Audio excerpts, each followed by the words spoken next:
Hello friends, exam oriented YouTube channel पर आपका स्वागत है। यह लूसेंट जीके एमसीक्यू सीरीज़ का पार्ट 13 है। इससे पहले हम 12th पार्ट कंप्लीट कर चुके हैं। दोस्तों, इस वीडियो सीरीज़ में हम क्या कर रहे हैं, जो लूसेंट जीके की एमसीक्यू बुक है, लूसेंट जीके की जो थ्योरी बुक है उसको हम एमसीक्यू में कन्वर्ट कर रहे हैं ताकि आपका रिविज़न हो पाए और बेहतर प्रैक्टिस हो पाए। तो दोस्तों चलिए वीडियो को स्टार्ट करते हैं। दोस्तों, स्टार्ट करने से पहले अगर आपने वीडियो को लाइक नहीं किया है तो लाइक कर दीजिए और चैनल को सब्सक्राइब कर दीजिए और अपने दोस्तों में शेयर कर दीजिए। तो चलिए स्टार्ट करते हैं फर्स्ट क्वेश्चन से।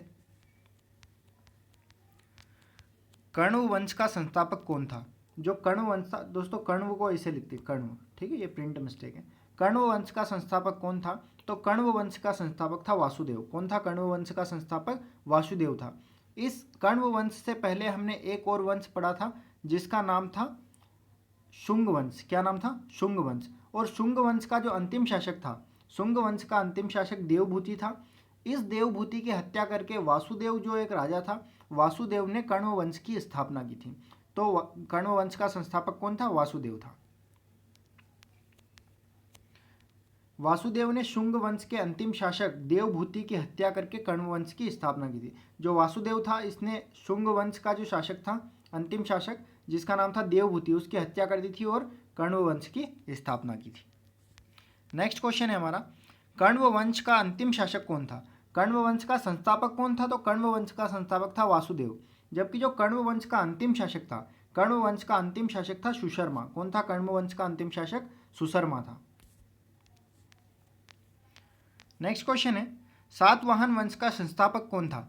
जो सातवाहन वंश था, देखो कण्व वंश जो शुंग वंश था, शुंग वंश की स्थापना के बाद कण्व वंश आया और कण्व वंश के बाद सातवाहन वंश आया। कौन सा वंश आया? सातवाहन वंश आया। और जो सातवाहन वंश था उसके उसके संस्थापक कौन थे? उसकी स्थापना किसने की थी? सिमुक ने की थी। किसने की थी? सिमुक ने। ये जो कण्व वंश के अंतिम शासक थे जिसका नाम था सुशर्मा, सुशर्मा की हत्या करके सिमुक ने सातवाहन वंश की स्थापना की थी। सिमुक ने कण्व वंश के अंतिम शासक सुशर्मा की हत्या कर सातवाहन वंश की स्थापना की थी। सातवाहन वंश की स्थापना किसने की थी? सिमुक ने की थी। और जो कण्व वंश का अंतिम शासक था सुशर्मा, सुशर्मा को हरा के सिमुक ने कण्व वंश की स्थापना की थी।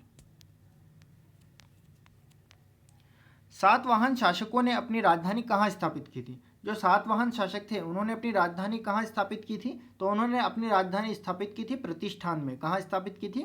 प्रतिष्ठान में। और ये प्रतिष्ठान कहाँ है? महाराष्ट्र के औरंगाबाद में है। कहाँ है? औरंगाबाद में। प्रतिष्ठान औरंगाबाद महाराष्ट्र में है और गोदावरी नदी के किनारे स्थित है प्रतिष्ठान, ठीक है।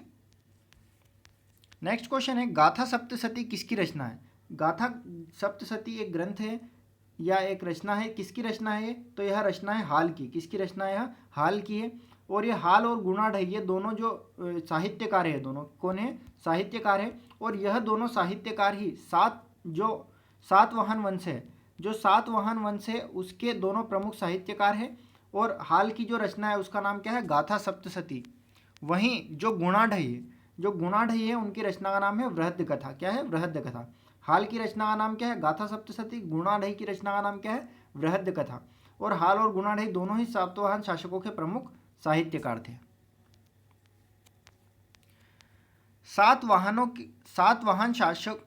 सातवाहन के शासन में सर्वाधिक सिक्के किसके बने थे?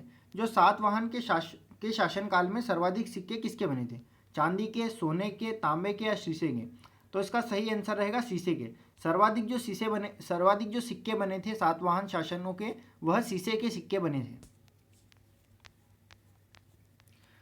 ब्राह्मणों को भूमि अनुदान देने की प्रथा का प्रारंभ किन शासकों ने किया था? जो ब्राह्मणों को भूमि अनुदान में दी जाती थी, इसका ये जो प्रथा है यह किन शासकों ने स्टार्ट की थी? तो यह जो प्रथा है यह सातवाहन शासकों ने स्टार्ट की थी। किसने स्टार्ट की थी? सातवाहन शासकों ने ब्राह्मणों को भूमि अनुदान देने की प्रथा प्रारंभ की थी। भूमिदान का सबसे प्राचीन प्रमाण सातवाहनों के नानाघाट अभिलेख से मिलता है। ये जो भूमि अनुदान का सबसे प्राचीन प्रमाण है ये किससे मिलता है? एक अभिलेख है जिसका नाम है नानाघाट अभिलेख। बहुत ही इंपॉर्टेंट है। नानाघाट अभिलेख से भूमि अनुदान के साक्ष्य मतलब प्रमाण मिलते हैं। और भूमि अनुदान किससे संबंधित है? सातवाहन शासकों से संबंधित अभिलेख है नानाघाट अभिलेख। सातवाहनों की राजकीय भाषा क्या थी? तो जो सातवाहन थे उनकी राजकीय भाषा थी प्राकृत। इनकी राजकीय भाषा क्या थी? प्राकृत थी। और सातवाहनों की जो राजकीय लिपि थी वह क्या थी? ब्राह्मी लिपि। ब्राह्मी लिपि थी। जबकि भाषा की बात करें तो क्या थी? प्राकृत। भाषा कौन सी थी? प्राकृत थी।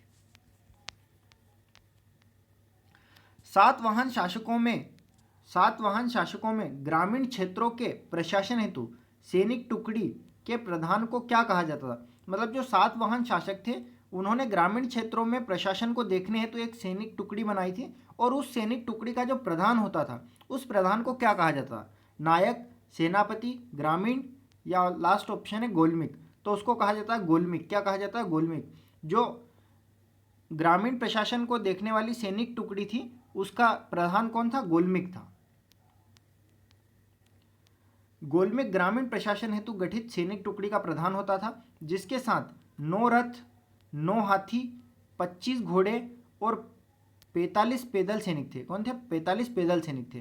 तो 9 रथ थे, उसमें 9 हाथी थे और उनके साथ 25 घोड़े और 45 पैदल सैनिक थे। और जो गोलमिक थी वो ग्रामीण प्रशासन हेतु गठित सैनिक टुकड़ी का प्रधान हुआ करता था, उसको हम गोलमिक कहते थे। इनमें से कौन सी सातवाहन शासकों की स्थापत्य कृति है? सातवाहन शासकों की स्थापत्य कृति कौन सी है पूछ रहे हैं। तो कालरे का चैत्य, अजंता एलोरा की गुफाएं, अमरावती कला, या उपरोक्त सभी। तो यह उपरोक्त तीनों ही क्या है? यह उपरोक्त तीनों ही सातवाहन शासक की स्थापत्य कला के उदाहरण हैं। कार्ले का चैत्य, अजंता एलोरा की गुफाएं और अमरावती कला जो है वह किसकी स्थापत्य कृतियों के उदाहरण है? सातवाहन शासकों की स्थापत्य कृतियों के उदाहरण है, इसलिए उपरोक्त सभी सही रहेगा। नेक्स्ट क्वेश्चन है, किस वंश के शासकों को दक्षिणापथ के स्वामी कहा जाता था? किस वंश के जो शासक थे उनको दक्षिणापथ के स्वामी कहते थे? तो दक्षिणापथ के स्वामी हम किन शासकों को कहते थे?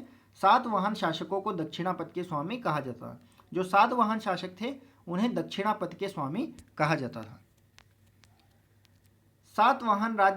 सातवाहन शासकों ने उत्तर और दक्षिण भारत के बीच सेतु का कार्य किया। और इन्होंने क्या किया? जो उत्तर भारत और दक्षिण भारत है उसके बीच में सेतु का ब्रिज का काम किया था। दोनों उत्तर भारत और दक्षिण भारत को जोड़ने का काम किया था। और इनको क्या बोलते हैं? इनको हम बोलते हैं दक्षिणापथ के स्वामी। क्या बोलते हैं? दक्षिणापथ के स्वामी। नेक्स्ट क्वेश्चन है, किस वंश के राजाओं के नाम उनकी माताओं के नाम पर रखने की प्रथा थी? तो किस वंश के राजाओं का नाम उनकी माताओं के नाम पर रखा जाता? जो सातवाहन वंश के जो राजा थे उनका नाम उनकी माताओं के नाम पर रखा जाता था। जैसे कि गौतमी पुत्र सातकर्णी, विशिष्ट पुत्र पुलवामी, ऐसे नाम उनके रखे जाते थे, क्योंकि जो गौतमी थी वो इन सातकर्णी की माता थी। इस प्रकार से उनका नाम रखा जाता था। और इस तरीके से यहाँ पे जो सातवाहन वंश है इसमें मात्र सत्तात्मक प्रथा थी उसका प्रभाव आभास देखने को मिलता है, परंतु ऐसा नहीं था। यहाँ पे जो राजा बनता था वो पुत्र ही बनता था। तो यहाँ पे भले ही इसका प्रभाव दिखाई दे परंतु यहाँ समाज पितृसत्तात्मक ही था। खारवेल किस वंश का एक प्रतापी शासक था? जो खारवेल था, खारवेल किस वंश का एक प्रतापी शासक था? तो यह चेदी राजवंश का एक प्रतापी शासक था। खारवेल कौन था? चेदी राजवंश का एक प्रतापी शासक था। खारवेल ने जैन मुनियों के लिए उदयगिरी की पहाड़ी में गुफा का निर्माण करवाया था। जो खारवेल था जो कि क्या था? चेदी राजवंश का एक प्रतापी शासक था और इसने जैन मुनियों के लिए उदयगिरी की पहाड़ी में गुफा का निर्माण करवाया था। वहीं इससे पहले मैंने आपको बताया था मौर्य वंश में कि जो अशोक था, अशोक ने क्या किया था? अशोक ने जो आजीवक थे, आजीवकों के लिए बराबर की पहाड़ियों में कर्ज, चौपार, सुदामा और विश्व झोपड़ी नाम की गुफाएं बनाई थी। और उन्हीं के जो पौत्र थे, अशोक के पौत्र थे जिसका नाम था दशरथ, दशरथ ने नागार्जुन की जो गुफाएं हैं वो आजीवकों के लिए बनाई थी। तो ये तथ्य भी आप याद रखना। हाथी गुम्फ अभिलेख से किस वंश की जानकारी मिलती है? जो हाथी गुम्फा अभिलेख है इससे किस वंश की जानकारी मिलती है? तो हाथी गुम्फा अभिलेख से चेदी राजवंश की जानकारी मिलती है। हाथी गुम्फा अभिलेख से किस वंश की जानकारी मिलती है? चेदी राजवंश की। चेदी राजवंश, या इसको कलिंग भी बोलते हैं, कलिंग वंश या चेदी राजवंश, कलिंग में था। हाथी गुम्फ अभिलेख मिला कहाँ से है? तो यह भुवनेश्वर उड़ीसा से मिला। हाथी गुम्फ अभिलेख कहाँ से मिला है? भुवनेश्वर उड़ीसा से। और मैंने आपको बताया था जो खारवेल जो एक शासक हुआ करते थे वह किस वंश के थे? तो वह भी चेदी राजवंश के थे। भारत पर आक्रमण करने वाले विदेशी आक्रमणकारियों का सही क्रम क्या है? भारत पर जो आक्रमण हुए थे विदेशियों के, उनका सही क्रम बताना है। तो पहले कुषाण ने आक्रमण, नहीं ये तो नहीं हो सकता, कुषाण ने नहीं, शक ने भी नहीं किया था। पहले हिंद यूनानियों ने पहले आक्रमण किया था, फिर शक ने किया था, फिर पहला और फिर कुषाण ने। तो यह सही कथन रहेगा। हिंद यूनानी, शक, पहला और कुषाण। हिंद यूनानी, शक, पहला और कुषाण, इस प्रकार से विदेशी आक्रमण भारत पर हुए थे।